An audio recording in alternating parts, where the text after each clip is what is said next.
রবিবার রাতে বাজপড়ে এলাকায় 72 ঘন্টা ধরে বিদ্যুৎ নেই। বিদ্যুৎ দপ্তরকে বারবার জানিয়েও কাজ না হওয়ায় মধ্য নয়াপাড়া কলেজ রোড পথ অবরোধ করেছিলেন এলাকাবাসীরা। পথ অবরোধের কথা শুনে তড়িঘড়ি এলাকায় ছুটে যায় বিদ্যুৎ দপ্তরের কর্মীরা।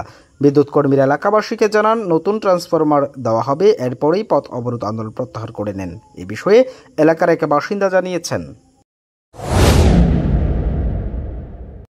ঘটনা হইতেছে গত পরশুদিন রাত্রিবেলা যখন খুব বড় করে একটা বাস পড়িয়া তারা মানে একটা শব্দ হয়েছে আর কি, তার হওয়ার পরে কারেন্টটা যে অফ হয়েছে আর সমস্ত রাত্রে গেল, পরদিন সমস্ত দিন গেল। আমরা অফিসে জানাইছি সকালবেলা যে এই ব্যাপার, তারা কইতেছে যে এটা ট্রান্সফরমার নষ্ট হয়েছে বাস পড়িয়া। আচ্ছা, এটা এরপরে আর কালকেও বেশ কয়েকবার যাওয়া হয়েছে, কতজনও কল দিয়েছে এবং মিস কলও দেওয়া হয়েছে।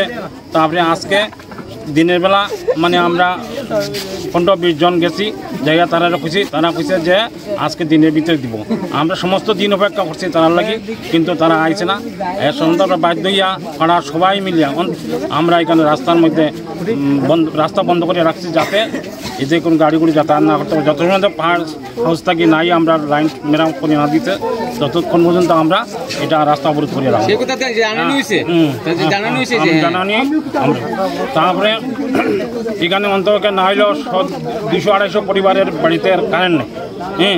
এসব বাড়িতে বৃদ্ধ মানুষও আছে, তারা অসুস্থ, তারা অনুভব করতেছে, তার গভর্নমেন্ট জানায় এই দায়িত্ব খেয়ে নিব।